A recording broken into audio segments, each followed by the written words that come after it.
Hello, Profit Hackers. I'm Jeremy Lott, the Chief Visionary for Foundation Accounting and Consulting. I owned a construction company for about 15 years before making a change to accounting because my accountants sucked. My goals are to simplify accounting for construction company owners, fuel your profits, level up your cash flow, and help you grow in a financially responsible way. So let's go. Hello, Profit Hackers, and welcome back to the Contractors Profit Hack Show. I have with me today Blair Perry, a good friend of mine with Inventa Wealth Advisors. Yeah.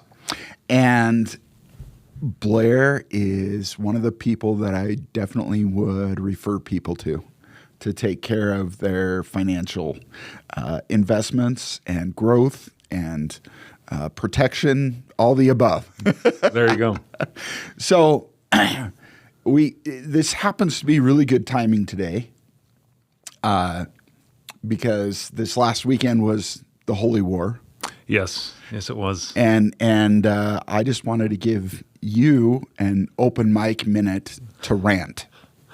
See, the beauty is I would have had ranting last year, but this year I have less ranting and more just all I was hoping for with this game, barring the unfortunate outcome from this weekend, because as you can, I had to wear red in honor.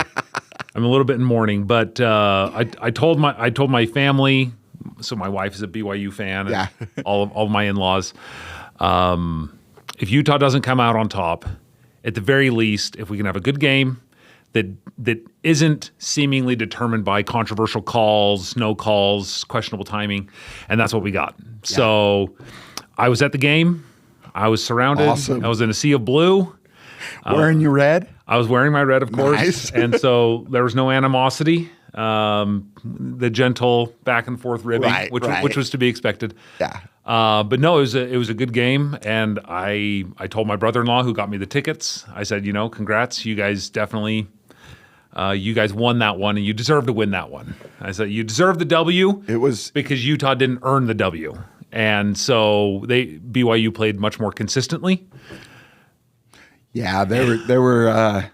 I could have my rants on what I think what Utah should have done. Right. Yeah, of course. I mean, I'm not four fourth down tries. I try to not be an armchair quarterback because that's not my position. Right. I understand them not going for it on the first one, right? On their first fourth down because they had 3.5 quarters, right, to do what they needed to do, and the tone of the game hadn't been set yet. After that, I was like, man, when you have a chance to tie or go up, you got to take it. Yes. Yeah. Well, and BYU, the exact same toward the end of the game when they elected to go for it on fourth rather than kicking the field goal. That was surprising. I'm not sure. Their BYU's offensive coordinator has a mentality about how to approach the game, which I don't agree with. Lots of BYU fans don't agree with, but it's just his style, and so that's how they've programmed their play calling, which is okay. And I just wish the outcome had been different, but I was happy with the game. At the very end, I was bummed for a bit just because of the outcome, but I couldn't be mad at anything about what happened with either BYU or the officiating. It was there, and so. Now I told my wife, because we've been married now 3 years, and I said I joined your family at the wrong time because I had all the 2010s to gloat and be happy and set on there, and so we had a family dinner with her side of the family yesterday, and they were kind, and we had a good conversation. My nieces still give me grief because they're all. BYU fans. All decked out in BYU gear, and they're like, "Oh, Blair, you like what I'm wearing?" I was like, "Yeah, looks good on you."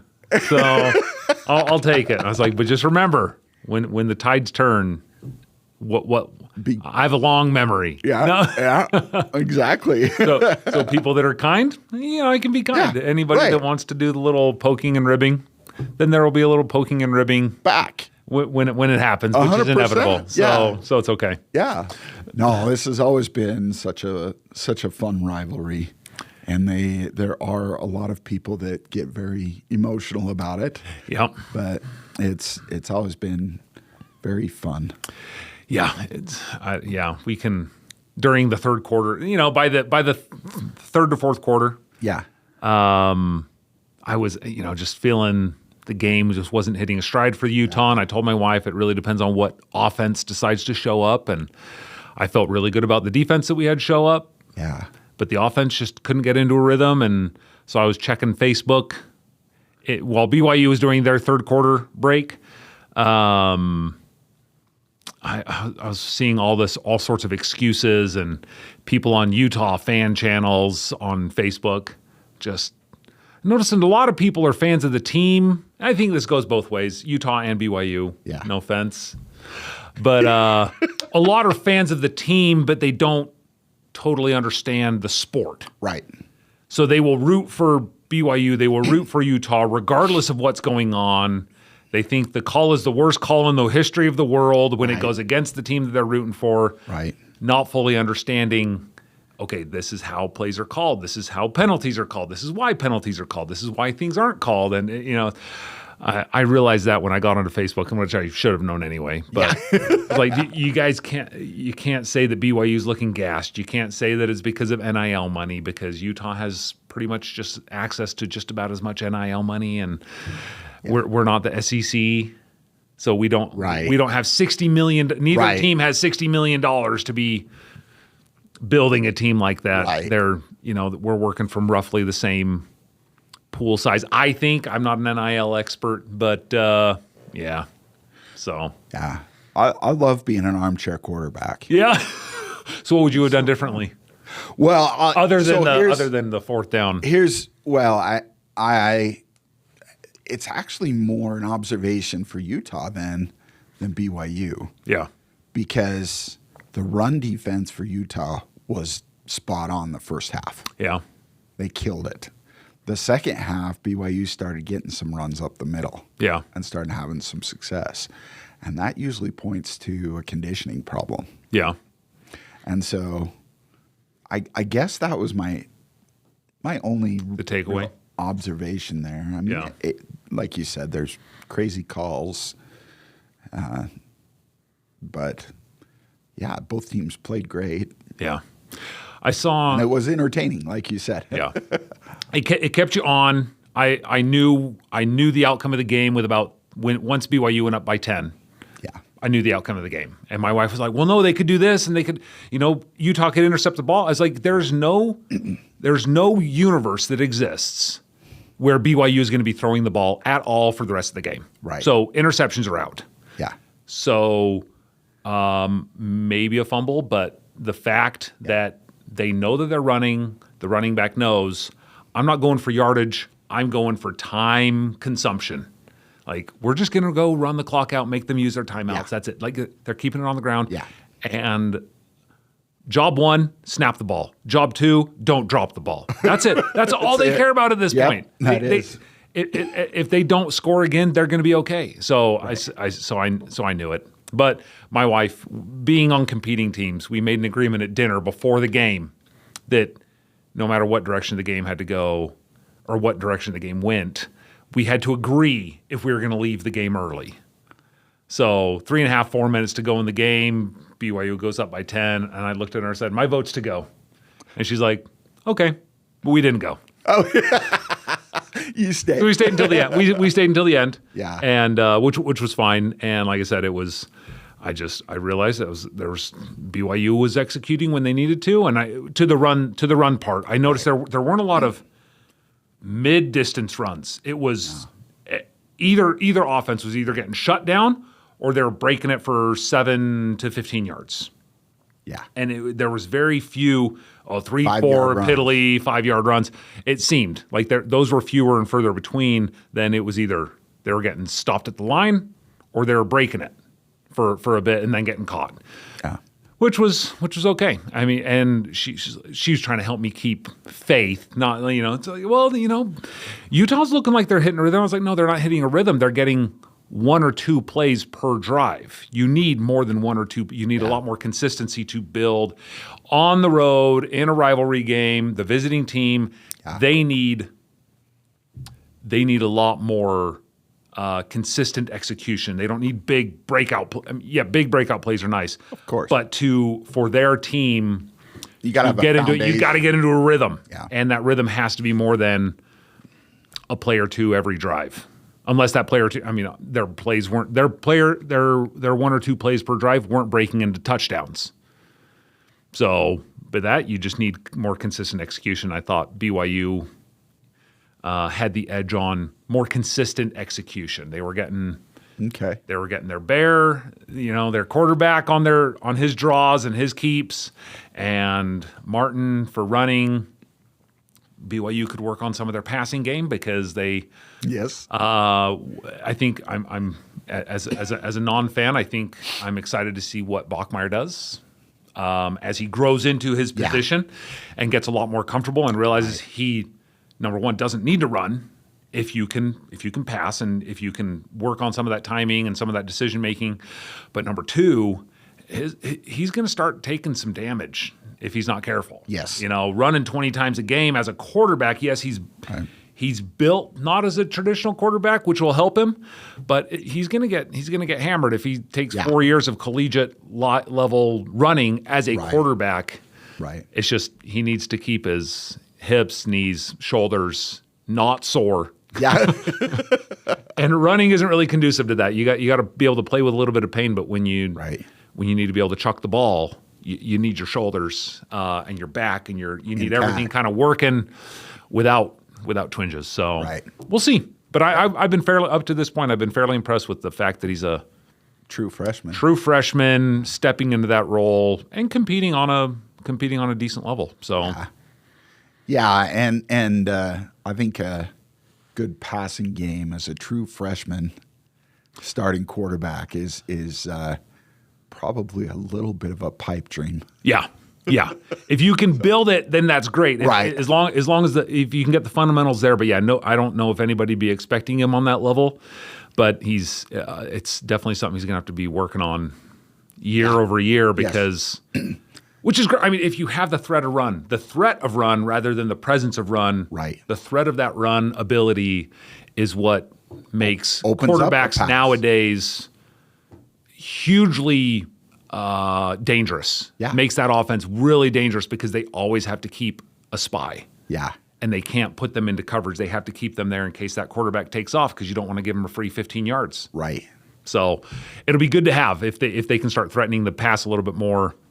That will make the run even more effective if they can keep it. So we'll see. That's for BYU. We'll see what Utah can do. I mean, they've got a quarterback that can run.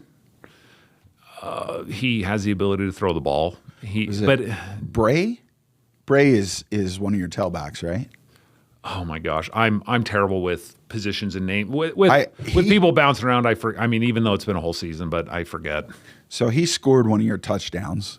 On a long run. Yeah, and man, that guy has wheels.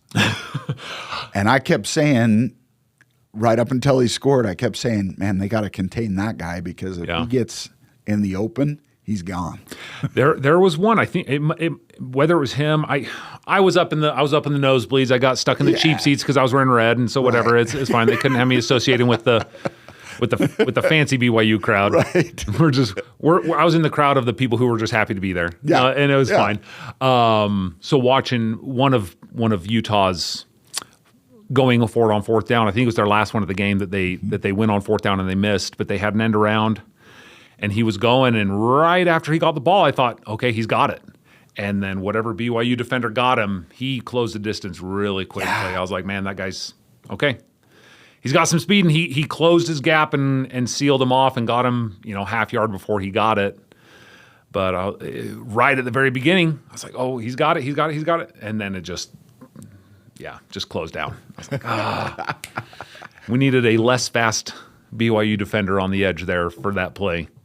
But I was surprised on that one also. But let's transition into the real reason why we're here. Fair enough. I mean, different analysis. The Holy War is super fun, but my guys, that listen, need your expertise, Fair enough. right? So we, with Foundation and our business alchemy process, we focus on number one, fueling profits. Sure. So they're actually making the money. Yeah. Number two, building cash flow. So they're keeping it. And then number three is scale without going broke, which also includes investing and creating that foundation for them to build on and grow on. When I look at investing from an accountant's point of view, there's a few different categories, a few different reasons to invest. Okay. Right? Definitely to diversify and protect, secure your wealth. There is definitely investing for growth. There is investing for tax reasons, save money on taxes. The big one for us is the investing in cash flow. Okay. Items that build cash flow. And that's kind of the thing that I'd like to focus on today. Okay. But, and you're welcome to go any direction you want with the conversation. Sure. You know, based on what you think is best for our listeners. But I would love if we started out with young Blair. Oh yeah. Pre financial advisor Blair. Oh boy. What were you doing? How did you get into financial advising? What's your passion when it comes to financial advising? All those kind of things. Oh man, that I got to rewind. How old am I? 25 years. So when I've always had, I've had a lot of interest in a lot of things, and I just never knew what was gonna. Whether it was medical, whether it was legal, whether it was more blue collar, I've always liked doing a lot of things. Yeah. And I never knew where my career was going to take me. Yeah. And so when I got into college, it was, I took sociology classes, I took psychology classes, I took an architecture, like an intro to architecture. I took lots of different classes. I took medical terminology in high school. I took a business class in high school. Yeah. So it's been all over the place. And growing up, my dad was an airline pilot. He was in the military, and then he was a commercial airline pilot for Delta. But he tried instilling certain financial principles. You know, him and my mom, they did their budgeting and they did, some investing. And I found that my dad he'd get, I love him, he'd get distracted by shiny things, investment-wise. Right. And he'd hear about it, and he'd hear about it, and he'd hear about it. And by the time he'd heard about it enough, then he'd be like, okay, this is right for me. And he kind of missed the boat on a lot of things. Yeah. Right? Getting in too late, getting in too much. And I always knew, regardless of what path my career took, I wanted to have at least enough education, financially speaking, to manage my own stuff. Right. Properly. Yeah. Or intelligently. And it was just through school. I just naturally, I thought, okay, I'm just going to do business, and just kind of, whether it's building a business or trying to find a way to at least know how to run a business. Yeah. And so I was taking accounting courses, and I was taking finance courses, and it just slowly started filtering through. Yeah. In college, I was like, I'm either going to go into accounting or finance. Right. And I thought finance for me provided enough variety to handle that. The side of my brain that likes doing a lot of different things. Accounting was the same thing every day, same way, GAAP principle, all those things. And so I geared more toward finance, and that's what I ended up getting my degree in, was just business finance. Oh, cool. Okay. And I was working at a bank. I worked at a bank while I was going to college. Yeah. It wasn't anything fancy. I was a bank teller, and then I was a banker opening up accounts, doing account maintenance, and then I was the bank I was working for, they called them service managers, who was the manager of the tellers and that side of the bank, not the branch manager, but kind of second in command, gotcha, so to speak. And then long story short, I moved into their learning and development, so corporate training.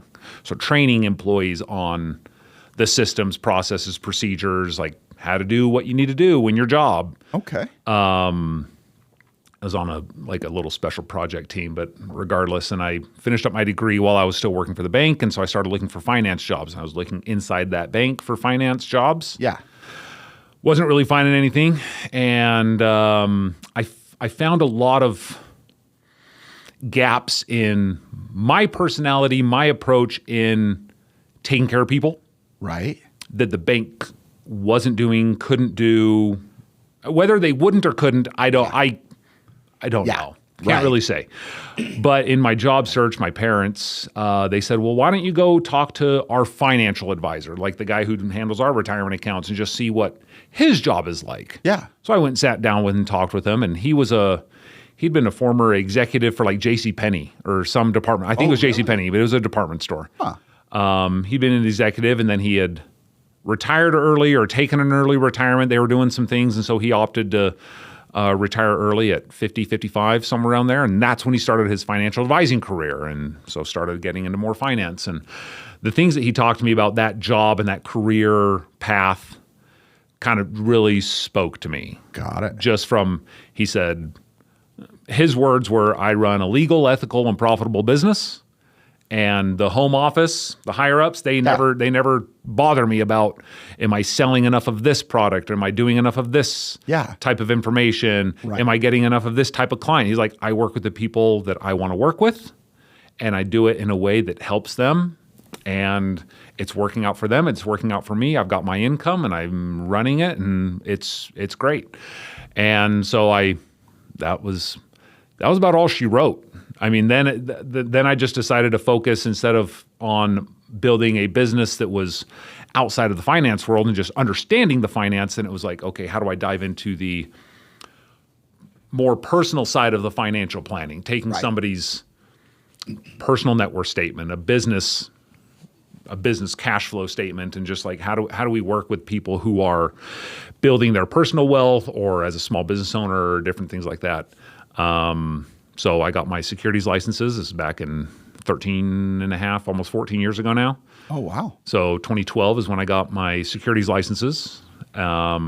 Became a financial advisor is a funny term because it's not, you can call yourself a financial advisor regardless of any certifications or education. You can just say that you are. Accountant is the same way. Yeah.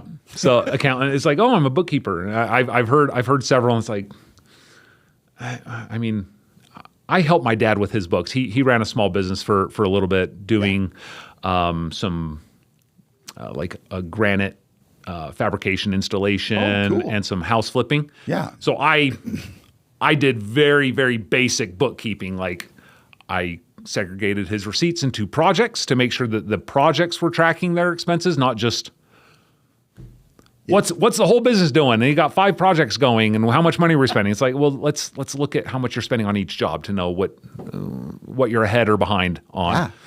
So I did some very basic bookkeeping, but I've noticed the same kind of thing. It's like, oh, I've done books for a small business for 15 years. It's a little bit different.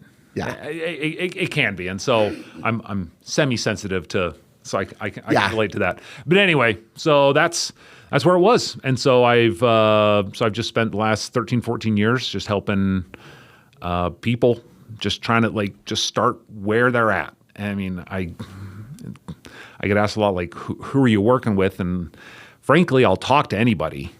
It's more like, what are they trying to do and what's their ability to make a difference? Right. And how dedicated they are, because whether it's my personality or my age, I'm far too old to fight someone to try and get on the phone or have a meeting with me. It's like, if you don't want to talk to me, then then I'm the wrong person for you. Yeah. Because we got to have some discussions. Most of the time they're good. Sometimes they're a little bit tough because we got to do some clarification on expectations or mindset. What direction? And so I want you to be able to want to return my phone call or text message or email. Yeah. And same thing, I don't want to see your name popping up on my call already. Be like, oh, I really don't have the energy for this today. Yeah. So that's great. That's been what it is. So it's been good, and I've learned a lot because now I can still run my own stuff like what I always planned on doing. Yeah. But helping other people. Not to use my dad as a bad example, because he's instilled really, really good, solid principles, but also that not getting distracted by shiny things is really what I try and focus on. It's like, don't worry about what others are doing. Let's see what is available and what fits into what you need to have happen. Yeah. And then let's just do it. Perfect. So that's awesome. Yeah. And then also you had a pretty crummy experience in life, the divorce. Yeah. And you have turned that into something that really works for you and helps a lot of other people as well. Yeah. So I do. So a niche area, aside from it's right now, it's like 5-10% of my work that I do every year, time wise, but divorce financial analysis, because I got divorced. I don't remember at this point. I only remember because how old my son is. So we got divorced around this time. So I got divorced, 8 years ago ish. Yeah. But yeah, I think my ex-wife thought I was trying to be manipulative when it came to like settling up our marital estate. Right. And so she was just each offer was just rejected and rejected and rejected, and it drew. The process got long and drawn out, and spent way more on attorneys than I wanted to. And what I settled on was about 90%, 95% identical to what my very first offer was, like a year and a half prior. And that level of frustration just rose. I was like, how could we avoid this? And so I started looking into it, and I found there was an organization that had been created to create a specific designation, a certification where you get educated around. I'm not an attorney, I don't provide legal advice, but it's how the legal system looks at assets and how assets are treated from a tax standpoint, from fees, from an accessibility, and how to give proper value to retirement accounts, businesses, marital estates versus separate property, because if people are getting married into their 30s and 40s or second marriages, chances are they're bringing money or assets into a marriage, and how to get that segregated and separated so that the division still stays. In the family law world, they don't like the term equal or equitable or even, but it's how to keep it fair. Yeah. Without somebody making a short-term decision, because divorce is one of those situations. Divorce, death, even marriage. I mean, even the other end of the spectrum. Anything highly emotional that involves money, you need to make sure you're making some thought-out decisions, not felt-out decisions. Right. So if you can think about it, or if you can do it yourself well, then great. Oftentimes, if it's too highly emotional, and divorce is one of those, it just helps have a second set of eyes that's impartial. They can kind of come in and say, no, let's reset expectations. Let's kind of relook at how we can do this. And so I found that's helpful, just because people they haven't mostly figured out. I've only been really involved in a couple of really, really contentious divorces. Most of the time they're trying to keep the peace, trying to settle it as friendly as they can. And so it's just helping see through the light, or saying, really, you guys are fighting over $5,000. Right. Can we split, if you want to split the difference? You're not fighting over $700,000. You're fighting over $7,000 over the course of the next 3 years. Right. Like, you can decide for yourself if it's worth the fight for you. But I'm just here to tell you, this is the best case. The difference between your best case scenario and worst case scenario is only X. Is that worth it to you? And oftentimes they're, I didn't think it was that. Okay, no, that's okay. And then it kind of helps mediate some of the tension, which hopefully in that world, especially if there's kids involved, if you can leave your relationship with your former partner, spouse, as amicably as possible, then you're not starting off on the wrong foot when you're trying to communicate for any reason down the line. Yeah. So if you can salvage it, great. Some are unsalvageable for all wide variety of reasons, and I'm not there to judge it. I just let the money, my job is the money. My job is to say, look, the dollars are telling me this.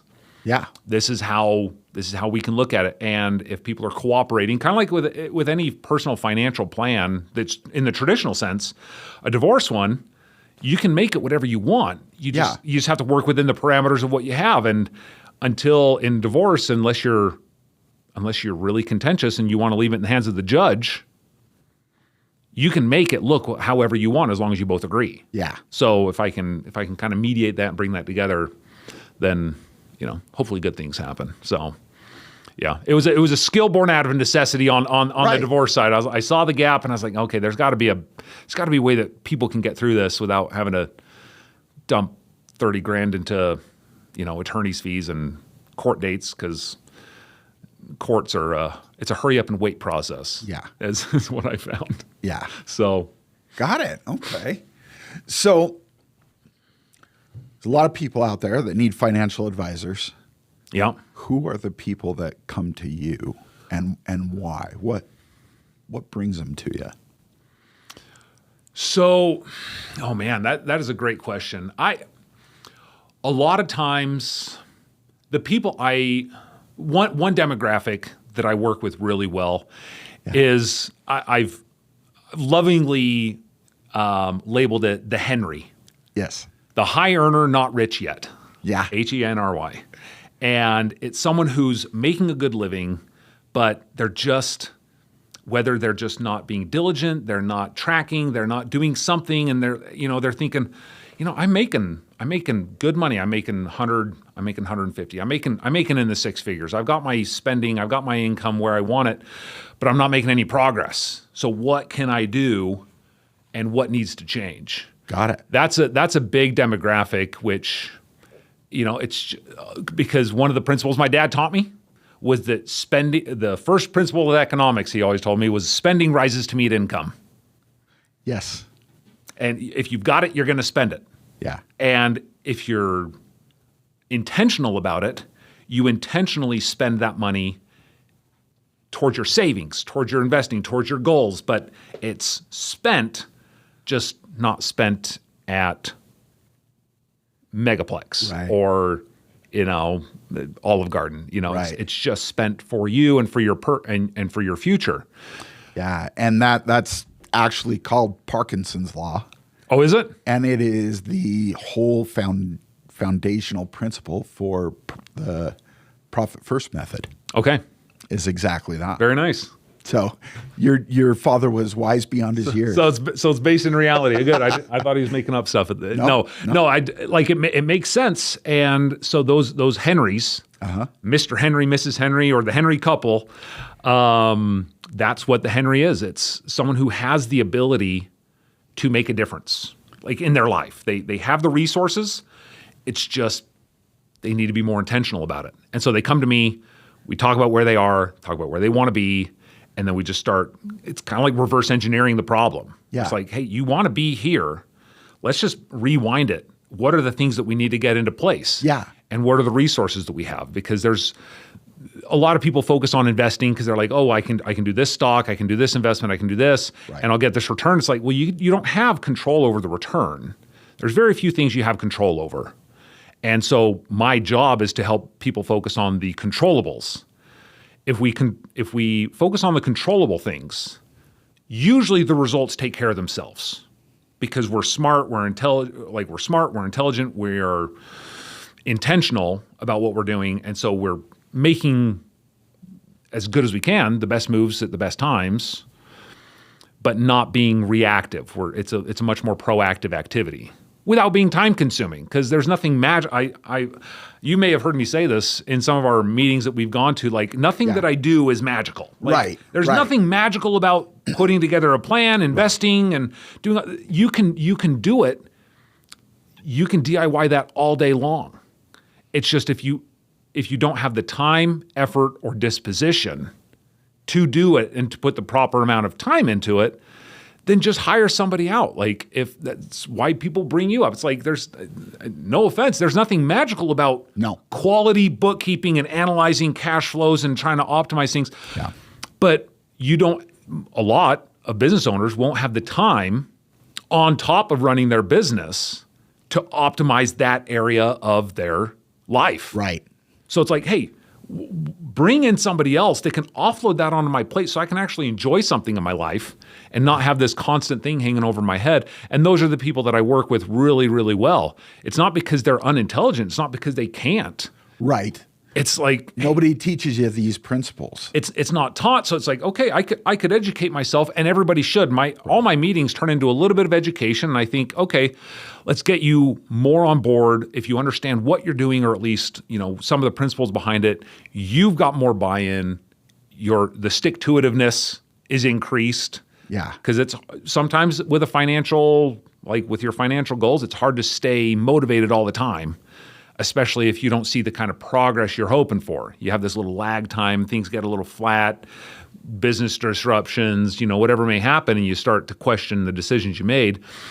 So you just got to kind of push through some of those times and keep making it happen. Yeah. So. Awesome. That's great. Yeah. And I would just note to all the listeners out there to pay special attention to Blair's Henry for two reasons. Number one is if you fit that description, reach out to him because he can definitely help you. That's number one. Number two is he has nailed down his avatar. He knows exactly the demographics and the psychographics and all those details about who he wants to work with. And once you know that, you know where to communicate, you know how to communicate, and you know how to really sell yourself to that specific group of people. So make sure that you're following Blair's example here and just really decide and zero in on who you want to serve, right? So let's continue on. Sure. Where do you start with somebody? Kind of what's your overall game plan initial? What could they expect in an initial conversation? Good question. So that intro consultation, right? 30 minutes to an hour really depends on how much information is brought by the person. So if it's you sitting across from me and you're coming to me and saying, Blair, what do I need to do? That 30 to 60 minutes is kind of going to be dependent on your questions. But what I'm going to ask, I'm asking you to bring, basically pay stubs or tax returns, something so we get an idea of what your income is like. Where's the income coming from? Is it all W-2? Is it 1099? Is it investment properties? What do we have at play? And what are the other assets? Do you have old retirement accounts? Do you not? Do you have insurance policies? Do you have the disability? Do you have the life insurance? Do you all those things? I don't deal in property and casualty, so I don't homeowners and auto insurance. I've got great people that I trust to do all that shopping. And although my licenses cover that, it's a totally different animal. Yeah. So I don't touch it because I like to focus in on somewhat of the bigger picture. But we get kind of a net worth snapshot, okay? Because we're looking at cash flow and net worth. So it's like, what do you own? What do you owe? And what's your budgeting kind of like? And people ask me all the time, it's like, well, how detailed do I need to be on this budget? I said, the more accurate the input, the more accurate the output. Right. Okay. So if you want to give me a rough estimate, if you want to say I make $100,000 a year and I spend $80,000 a year, I'll work with that. Yeah. But if I give you this budget spreadsheet and you're writing it down and you say, well, I thought I spent $80,000 a year, or I thought I spent $6,000 a month, and on this budget sheet, you can only account for $4,000. It's like, well, where's it all going? I've had several where they send me their pay stubs or their tax returns. I plug that into the income side. I send them the budget sheet. They send that back. And I said, well, according to this, you got an extra $6,000 a month that you're not spending. They're like, that's definitely not. I said, okay, well, what's missing? Let's go through it. Yeah. And so it's just kind of uncovering those things. Yeah. And once we get like the snapshot, during the consultation, that's just the information gathering, right? Yeah. We're not worried about the outputs at this point. We're just saying, okay, this is what we're at. It at least gives me a ballpark idea of what we're talking about. And in that net worth stuff, that's when we can look and say, oh, you're holding on to $100,000 in cash. You're just sitting on some cash for a future project. You're trying to build up for a home. You're doing some business thing, or whatever it might be. Or you got this old retirement account, or you've got all these different moving parts and pieces. Then my next question for you, if this is you and I having this consult, I'd be like, what are the top 3 priorities for you short term? Like in the next 12 months, what are you trying to accomplish? Is there any big things on the horizon? Right. And then it's just, for me, it's stop and listen. And is it, oh yeah, I have all this cash because that's my home down payment. I'm getting out of the rental market and I'm going to be buying a house. Great. When's that going to be? What's that going to look like? All the details that go into that. If they come back and say, I don't have any big purchases coming up, but my big one right now, I'm 42 years old and I really feel like I'm behind the 8 ball because I've only got 60 grand in my retirement account specifically for retirement. So I need to, or at least I'm told I need to have more in retirement. That's what a lot of people say. They don't know. They're like, well, everyone says I need more in retirement. Right. Like, okay, why? What does that look like for you? And I don't question the need to save because you got to finance your life, and most people aren't going to work until the day that they die. Right. So they got to have something. But it's also, okay, well, what does retirement look like for you? If they shift the gear to retirement, what does retirement look like? Yeah. And I have people who, obviously people's interests vary widely. So it's one of my favorite, and I'm a simple person, so I think in simple terms. So I've got hunters and fishers, like people who love the outdoors, love that atmosphere. It's like, okay, do you want to continue to be able to go on your hunting and fishing trips when you're retired? Well, yeah, I'm probably going to go even more. Okay, well, in Utah, are we fishing and hunting in the Uintas, or are we talking an annual, semi-annual excursion to Alaska for salmon fishing? Yeah. You're putting Very bait different. in the water in both places, wildly different costs, wildly different just situations, even though you're fishing in both places. Yeah. Are you hunting for deer? Or are you going to hunt for grizzlies? Like, we're talking a difference of spending. So, and that's attaching the right kind of trying to quantify the cost of what you want to be doing, Right. what's going to make your life enjoyable, and what are you working toward? I like that. I mean, and but it's different for everybody. I had one retiree who she lived out in like Harriman, Riverton, in that corner. She'd lived there for 50 years. And she retired, and she wanted to take her whole family, pay for them to go on like a 6-day cruise, or 5 or 6-day cruise. And she's like, "Can I do that?" I said, "Yes." And when she got back, she's like, as I was driving to the airport, I realized I hadn't been on the freeway for 20 years. What? She'd never left her she worked from home. She worked in her community. She hadn't been on I-15 for 20 years. Cow. Yeah. She just never left. And so she was a homebody. So she had all this money. She wanted to do a trip with her family once every 2 or 3 years. Yeah. And just have it. And I said, and she was always worried about, well, can I do this? I said, considering your spending and what you've saved, you absolutely can. Yeah. You could probably even do it every year and still be okay. She's like, well, I don't know. That seems like a lot. I was like, okay, that's great. But everybody's different. Yeah. So she's meeting them where they're at. And just, like I said, figuring out where do you want to be? What are the top priorities for you? Because sometimes it's the kids. Sometimes it's, I want to get an education plan set up. I just started having kids, so I want to get them set up. I had to pay for all my school, and it was a struggle, so I don't want them to have to shoulder that whole burden on themselves.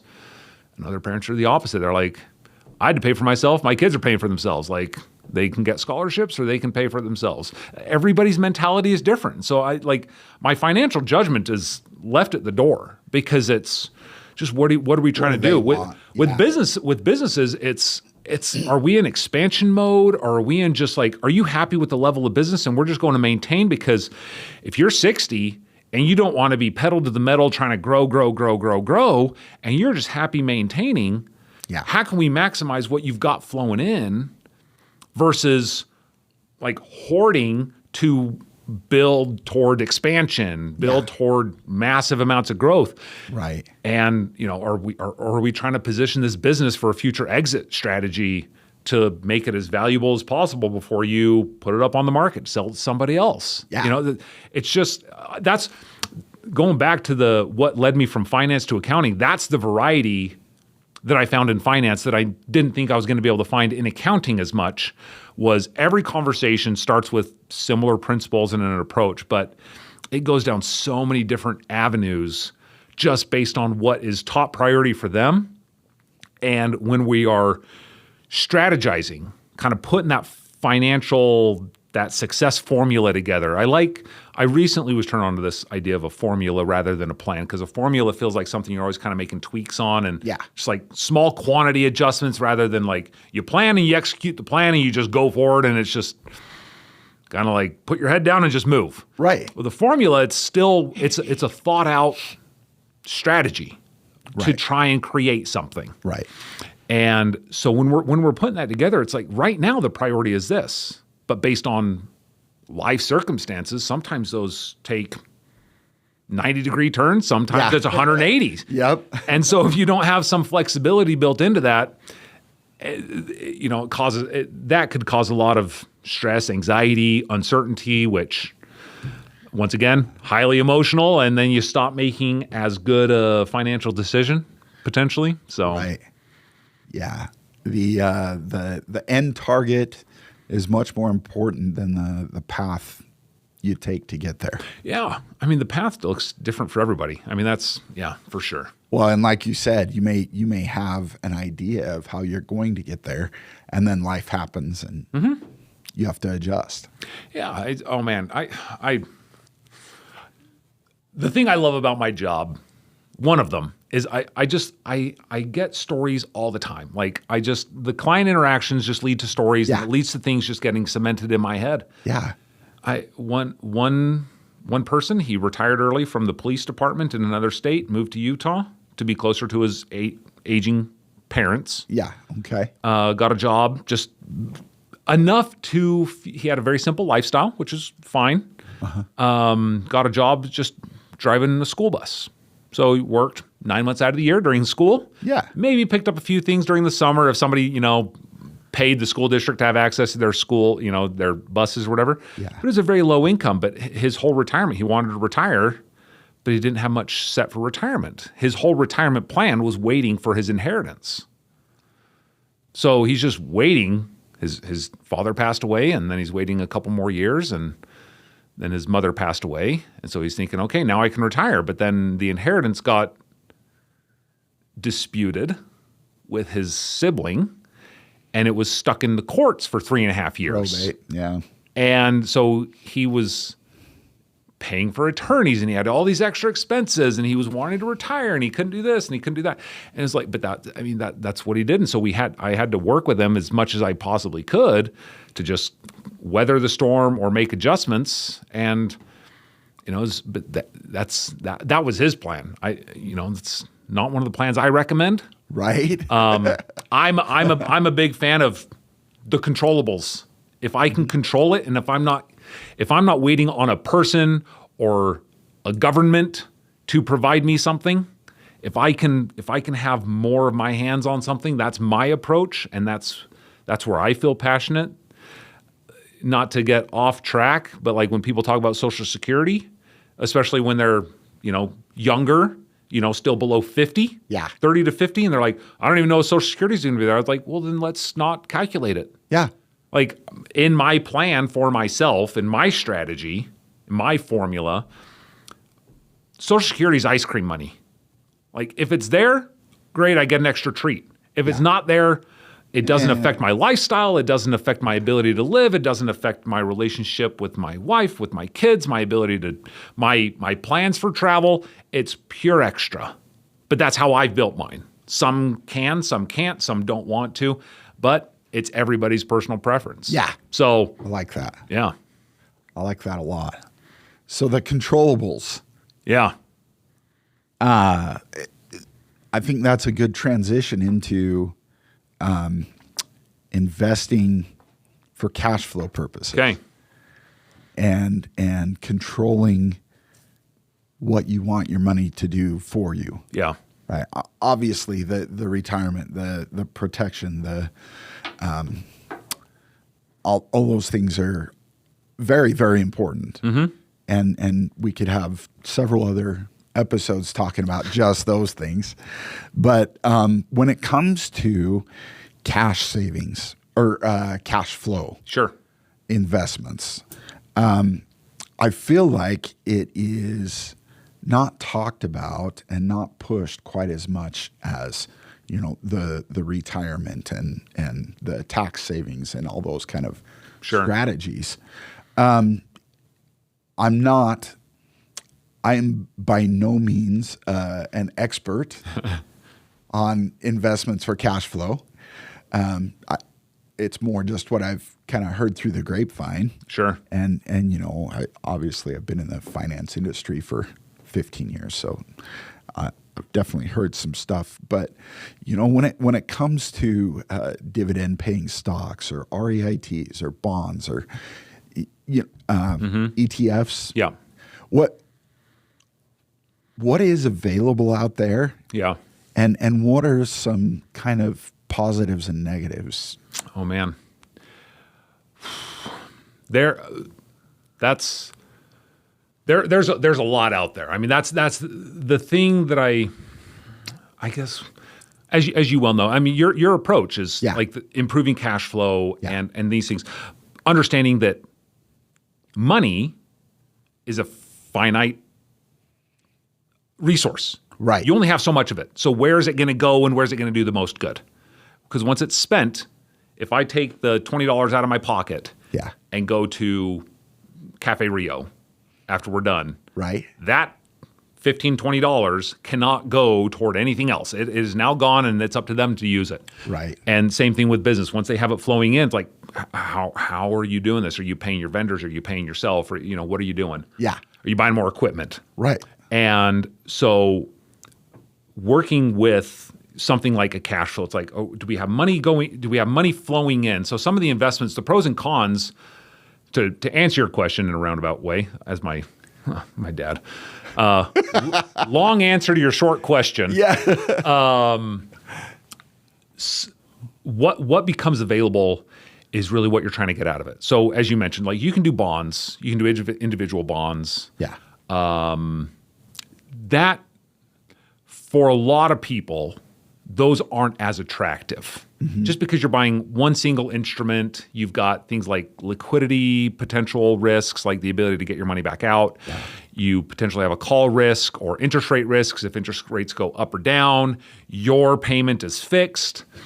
Often when people are doing something on the conservative end of the spectrum, they're looking at like a bond ETF or a bond mutual fund or something like that, where they put their money one place, it's managed by a professional group somewhere in some investment house, and your income is not set in stone. It will go up and it will go down based on the interest rates. And so you can look at a lot of things, and so some of the considerations are liquidity, right? So if you're looking for something that generates cash flow, my next question for you is like, Blair, I need something that generates cash flow. Let's say, okay, how much do you have right now to put into it? Right. Okay. Once we figure that out, is this something you want to be able to add to? Right. Yes or no? Okay. How soon would you need access to it? If it's really just plant it for 5 years and let it go, okay, that's something different. And you can find better yielding things if you're willing to tie it up for longer. If you need a high level of liquidity, being like, you know what, I don't anticipate needing it, but there's a possibility that I may need to tap into it in 6 months. Okay, so we need to keep a moderate to high level of liquidity available. So we may need to give up some of that longer term interest or cash flow, cash accrual, interest payments, dividends, whatever, because we can't just tie it up for forever. So you've got some of those things. Dividend paying stocks, those who understand them and those who know about them, they love them. Yeah. They don't make the news as much because they're not the exciting Yeah. They're not the, if you watch the stock market, they're not the Tesla, they're not the Nvidia, they're not these companies that just blow up because instead of hoarding all their money, hoarding all their cash flow, hoarding all their profits, and rolling that back into business growth and development, Right. they're trimming off a fair portion to pay out to their investors as a dividend. So they don't have as much cash for this rapid expansion.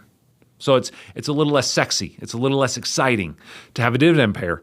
But when you go back and you find I'd have to see. I don't know off the top of my head. Yeah. But like a Colgate or a Coca-Cola or a Procter & Gamble or a Johnson & Johnson, Right. someone who's paid their dividend for 100 years or whatever it might have been, and they've never missed. It's like, okay, well, you're getting some money. And when I do my like financial reviews with clients quarterly, semi-annually, or annually, there's one screen that I pull up, which is like estimated income. Yeah. And so based on what the current portfolio is made up of, Yeah. we can project out based on historical averages, Right. how much money that's producing each year. Yeah. Because you got quarterly dividends, you've got distributions, you got all sorts of things. REITs are fun. REITs, real estate investment trusts, are fun, depending on which ones you want to do. Because you've got publicly traded REITs that trade on the stock market. They act a lot more like stock because you're a shareholder. Right. Then you have private REITs where it's not publicly traded. Yeah. All your performance is really tied to the performance of those underlying real estate assets. You can do hospitals, you can do commercial properties, you can do residential properties, you can do industrial properties. Every REIT can decide if they want to do a focus on a particular type of property. And then your $50,000, your $500,000 gets combined with Everyone inside this else. $50 million real estate portfolio. Right. You are in some ways a silent landlord. You're not getting the calls for the maintenance. You're not getting the calls for rent, tenant renewals and things like that. That's handled all by them, but you're still participating in the profit from rent, the profit from buying and selling the properties at a profit, buying distressed or discounted properties. Every REIT can operate a little bit differently, but you still get that same cash flow from rent or from the sale of properties and having that money flow in, and then it trickles down through its shareholders. Right. So there's a lot you can. There's so many things you can do, and I kind of look at talking about that formula. I look at your investments like the ingredients of a recipe. Yeah. And Just a caveat here. Blair is a great cook. I've seen him do many presentations before where he talks about financial investing as a recipe, and he always brings cookies. Yeah. They're fantastic. So go ahead and continue. Sorry. Well, because I told you I'm a simple person, that's how I finance is something that's close to my heart and helping people, but so is my stomach. It's just as close to my heart. Yeah. And I like getting it filled up. And so when I think about that, understanding when you're changing the quantities in a recipe, you could go from a cookie, like a chocolate chip cookie, to bread in just a matter of excluding a few things and including a few extra things. Like you're just changing up a few ingredients. So when I'm talking to a business owner, when I'm talking to an individual, that's why I start with, what do you want? Yeah. Because I really want a chocolate chip cookie. Well, I better make sure that we're including chocolate chips at the very minimum. It's like, no, I can't. I'm allergic to whatever.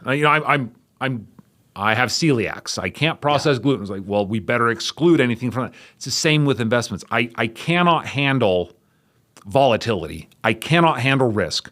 Okay, that's going to eliminate 90% of the stuff that we could have talked about. Right. And we're going to be able to laser focus on that 10% that's left based on that criteria. So when we're talking cash flow, that's why it's, how much do you have? Do you want to be able to contribute? What's your time frame? Yeah. What are you hoping to get out of this?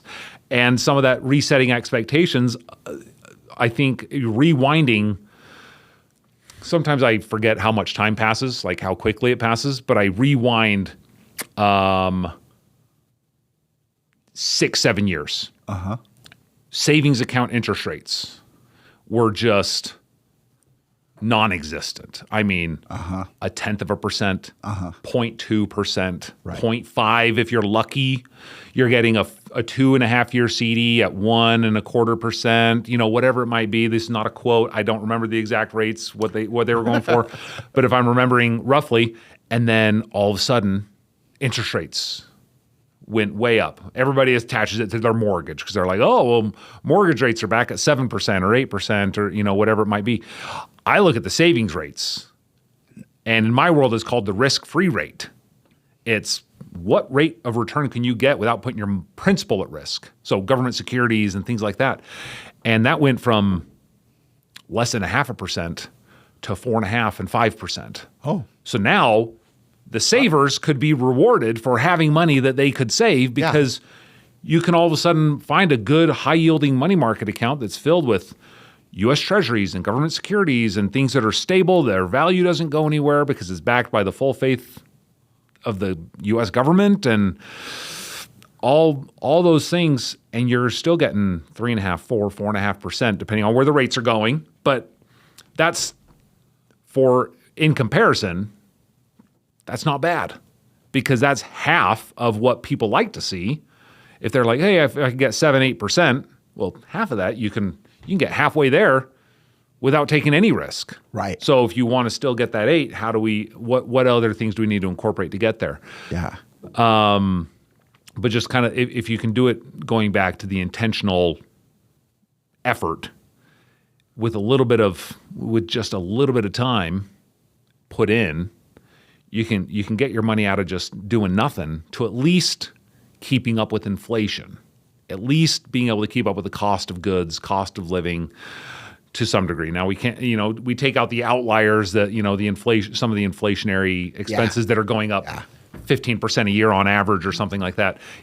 You can minimize that, but you can't really get rid of it, but you can do some things to help with that. But that's luckily that level of inflation doesn't usually stay sustained. It's a blip on the radar, not a hugely long extended across the board. Every single thing that you're spending money on has gone up by 30%. It goes up and then it goes down. It goes up, it goes down. There's always some fluctuation, but gotcha. So fantastic. Anyway, did that answer your question about dividend pairs? There's a lot that you can look at. Are we focused on dividends coming in, cash flow coming in, more money, or do we want growth? Right. What are we doing with that cash that comes in? Are we pocketing that or are we reinvesting it? Yeah. It's strategy. Yeah, and I think a lot of what we've focused on thus far has been, I want to be able to pay my mortgage, and I want to put 150, 250, whatever, into an investment that gives me a cash flow that will cover my mortgage. Oh, sure. So now basically I don't have a mortgage payment anymore because I have this investment that's going into it. Yeah, if you know that, you say, I've got Blair, I've got X amount. I want to put it into something where through its return, it will be paying my $2,500 mortgage, my $2,000, whatever it might be. And I say, okay, well, here's what we have. Here are the options. This could, with this level of risk, this would be a little bit short, but at a lower level of risk. Right. And can we find a way to marry these two ideas? Yeah.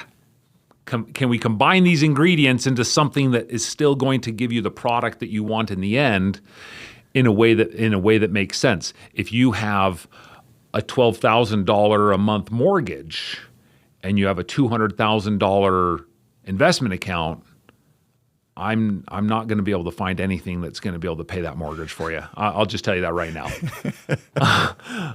You can shoot for the stars, but it's just not likely. So let's reset some expectations here. Yeah. So there's safe withdrawal rates. There's those income projection reports that I can run for people and say, okay, if we do this, here's what we project for the year. And then we know. And then we know what that is. Like, how close are we? Do we need to make some tweaks or adjustments, or are we really just good to go? And if we're good to go, then we hit the go button and we're off to the races. Yeah. So Awesome. Well, one last thing. I sent you this picture before. Oh yeah. Right? Yes. And we've shown this picture before in previous episodes, but we'll make sure it gets added here again while we're talking about it. But could you maybe help explain what you're seeing here and I guess how this model would affect strategy? Yeah, no, I've looked at this graphic and I was like, okay, why do the colors shift amongst the net worth tiers? Yeah. And I'm looking at this and I'm looking at that $10,000. I just start top to bottom, right? And it's like, okay, well, the liquid, the cash, the mutual funds as they put down, the mutual funds at the bottom. So like liquid cash, there's a little bit of that, but that house and the cars, those big assets, because it's kind of like those are the bare necessities, Right. to get to work. You bump that up to that next level of $100,000. Yeah. That's where that, you said the Parkinson principle? Parkinson's law. Parkinson's law, that rising to meet income. It's like all of a sudden they have this disposable income. Yeah. They have this, and so they upgrade their house, and so now they've got, instead of a $400,000, $500,000 house, is like, that Henry, I'm making good money. Yeah. I'm buying that $1 million house. Well, now all of a sudden, okay, well now I've got $1 million house with an $800,000 mortgage. So my red column is fitted up nicely. My vehicles aren't as much because I massively upgraded the size of my house. I mean, that's, as I see that, that's kind of the mentality. Right. But then going down, you see categorically where things are going, and those business interests, because I think as that category expands, it's because when your essentials are covered and you're comfortable, you start hopefully trying to find smart places to put your money. And whether that's growing your own business or investing in other businesses, Right. and becoming an angel investor, a part investor, or a kind of like this real estate investment trust. Like your real estate, the real estate category, I think with this one is where you're like the landlord. Yeah. Where Specific homes. you hold the deed at your house, or, that's you, not I'm going to go in partners on this Right. $5 million development. Right.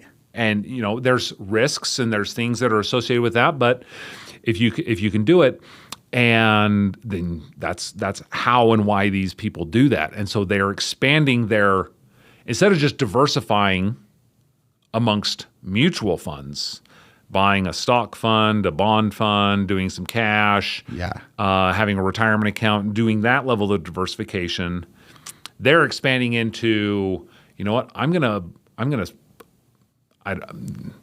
own a Swig, I'm gonna own a Chick-fil-A, and I'm gonna own a Big O Tires. Yeah. Like I know people who want to operate those, so I'm gonna help them finance the expansion into those areas. Those are my business interests. So they're expanding into these things, or they've got just a rock star killer idea. I think that would be more like probably the $1 and $10 million range for most people, is they've got that business and that's their hands-on business where they are running that construction company. They are running, what blows my mind, which you probably run into a lot in your industry, is the level of skilled tradesmen, blue collar workers. From my standpoint, the amount of money that is available to people who do a good job in the plumbing, in the electrical, in the construction, in any of those fields that seem, for whatever reason, they've got this like a negative.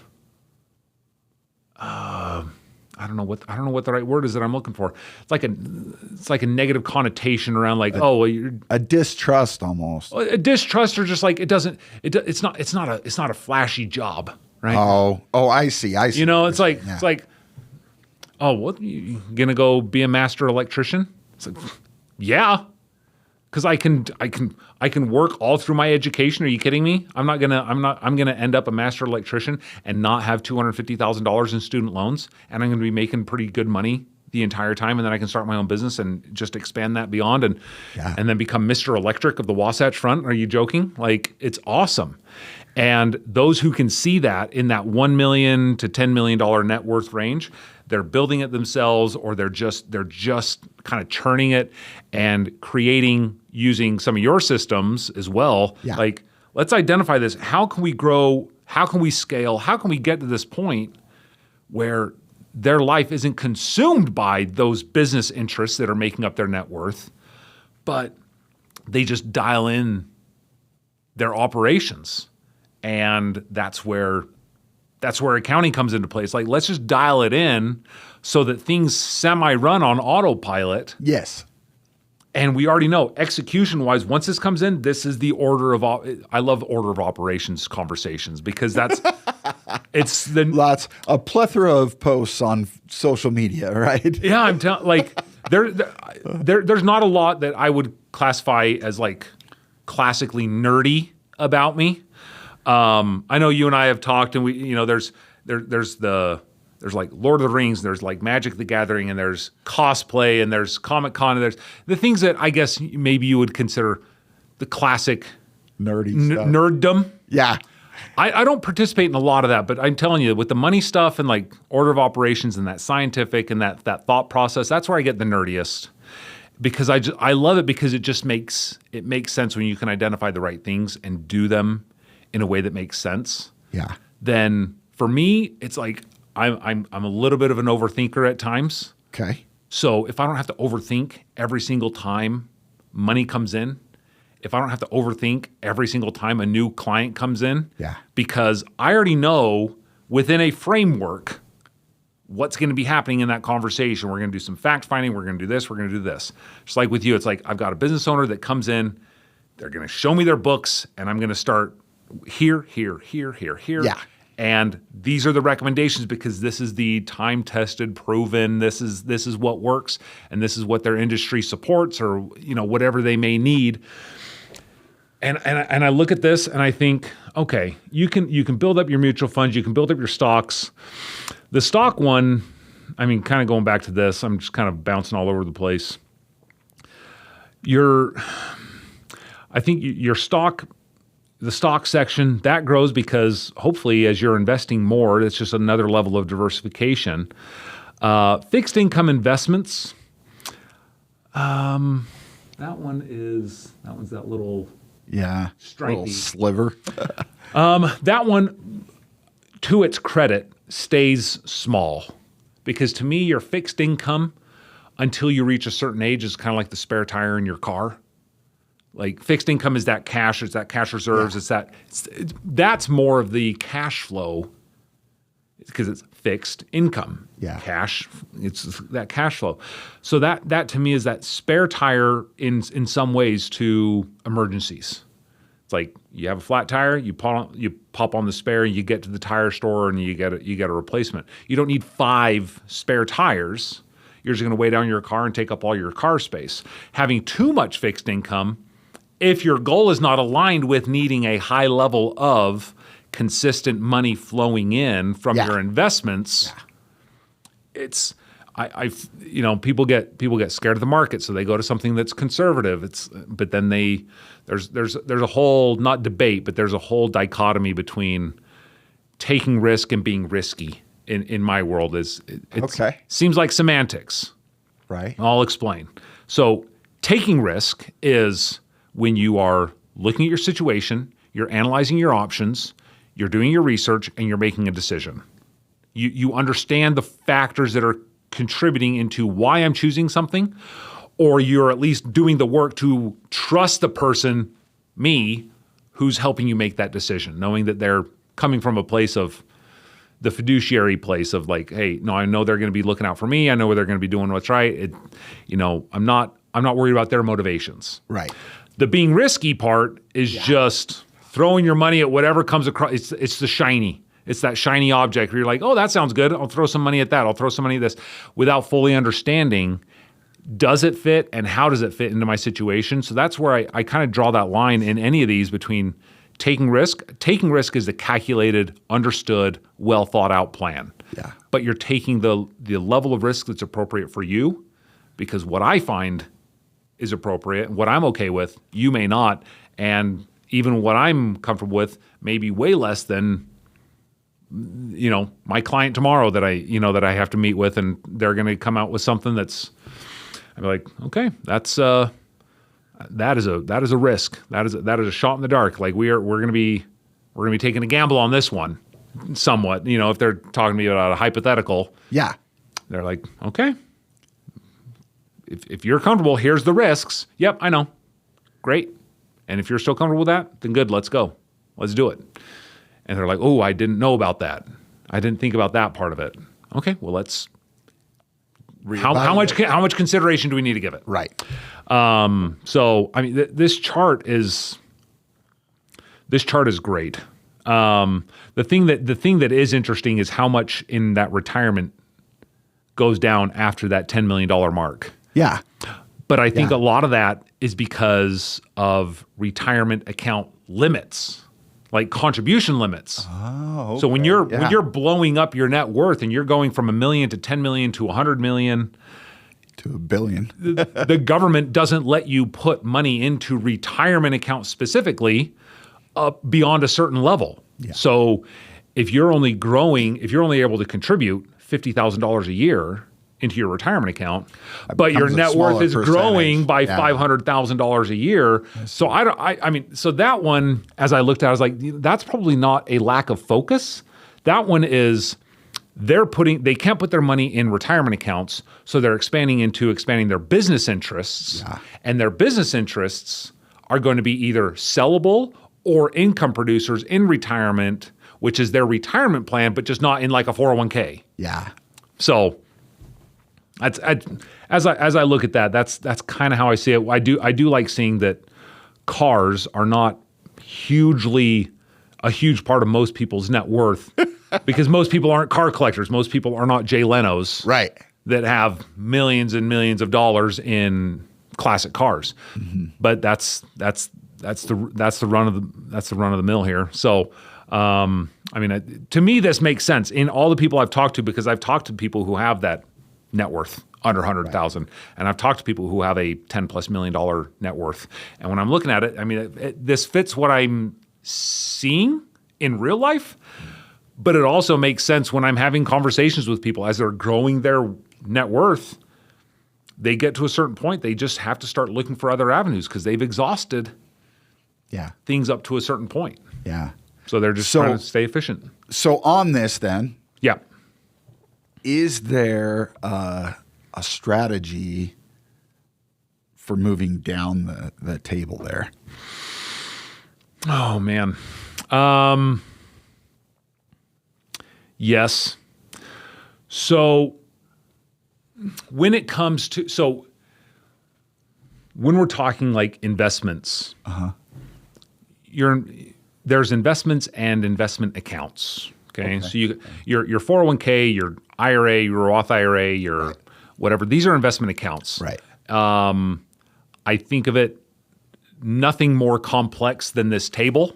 This table could hold, I could put a sandwich on here, and I could put a cup of water, and I could put whatever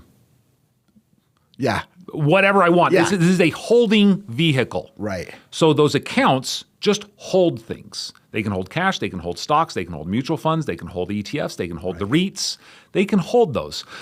The type of account is going to determine somewhat how it's treated from a tax perspective, how much you're able to put in every single year, and what you're able to do with those in that table, or what makes it appropriate or inappropriate.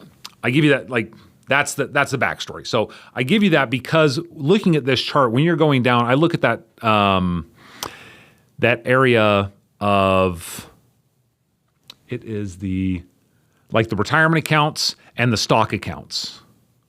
So you got the yellow and then you got the really lighter blue area. So you're most in that 10,000 to a million, that's where you see kind of the expansion of that retirement account. They're getting bigger as you move down that net worth, as you get more wealthy. Right. Okay. That's expanding. Then, because like I mentioned, your retirement accounts are limited from a contribution standpoint. Right. Once that's exhausted, you have to start looking at just a regular old investment account where it's a separate table. You can keep separate investments on it. You can do some of the same that you do in your retirement account, but you can do a lot more, and you don't have contribution limits. So you could put $200,000 into that investment account. You can do cash, you can do REITs, you can do mutual funds, you can do whatever you want. Right.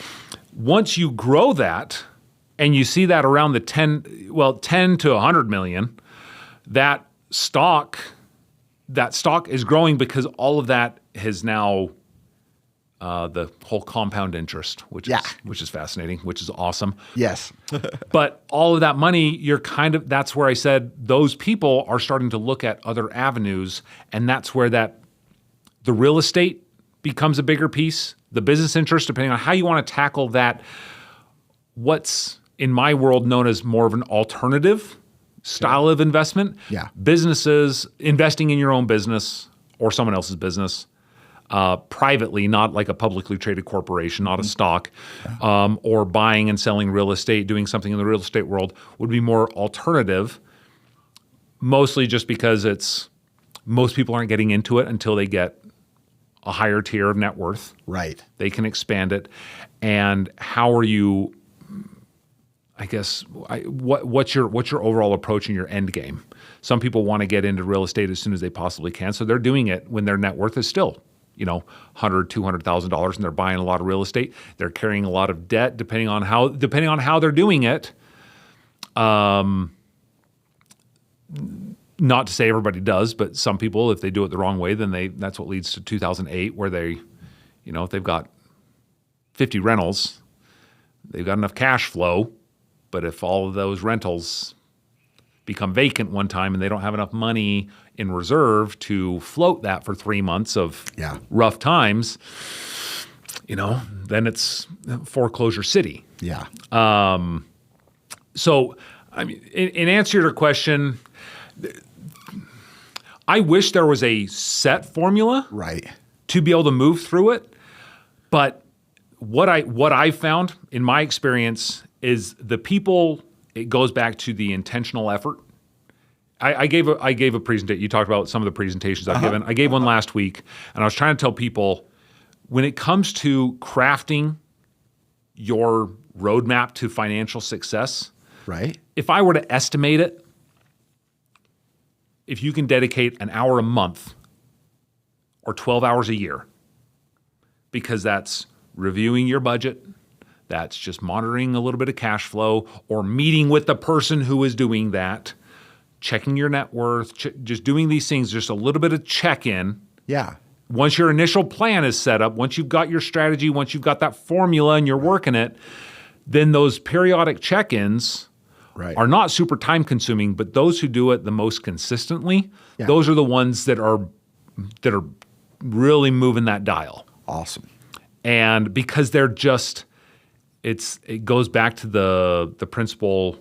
I forget it because I'm terrible with quotes unless it's right in front of me. That which is tracked is improved or something like that. That's what it is. And so people who are keeping an eye on it, number one, they're not surprised. They become less emotional. They are approaching it in a fundamental way, or allowing me to be fundamental about it. I tell my clients, I was like, look, this isn't my money. Like, I don't care about it nearly as much as you do. I care about you as a client, and I care about you succeeding, and I care about your success because I told you at the beginning, I work with the people I like. Yeah. It's like, hey, I like you. I want you to be happy. I want you to be successful, and I would love to be a part of that picture. I'm not going to be as emotionally tied to this money, so you can be emotional. When you come to me with a question, and it comes from a place of worry, of emotion, or whatever, I'm going to try and filter through that to come at it from an analytical standpoint and say, fundamentally speaking, here's what we're looking at.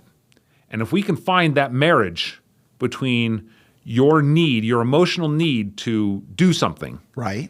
and the fundamental aspects of what makes XYZ tick and operate, that's where we find the good, happy marriage between emotions and finance. And we can marry those. It just takes some effort. Yeah. And so the roadmap to growing and going from 10 to 100 to a million to a million plus and whatever Is 12 hours a year. 12 hours a year is the start. And if you incorporate the right professionals, Yeah. that's what keeps it at 12 hours a year. Right.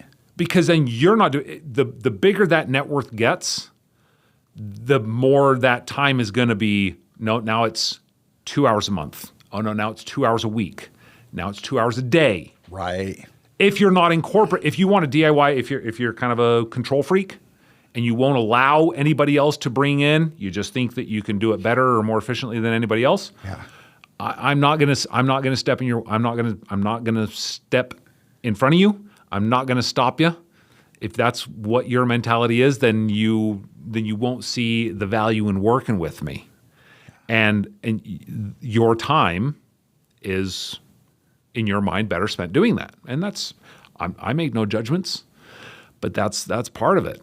The people who have that $10 million net worth, they've incorporated the right professionals, because now all of a sudden they have what everybody wants. They have time and money, instead of having only time and no money, or a heck of a lot of money and no time because they're doing it all themselves. It's like, no, just find and incorporate the right professionals so you can trim that time, your time investment, down to that 12 hours a year. Let them do the job on the back end. You meet with them for an hour once a quarter. I have those people who want to meet with me once a quarter, 1 hour every 3 months. They get their review, they get their update. We tackle the next thing on their financial agenda, whatever it is. But I've spent that time behind the scenes doing the research, finding the right things, finding the steps that need to be done. I come to them with it, and they're like, okay, that sounds good. What do we need to do? And they get their homework assignment. I get my homework assignment. We're good. Right.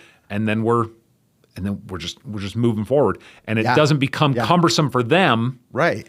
It's easier to DIY and manage in those first 2 levels of net worth. Got it.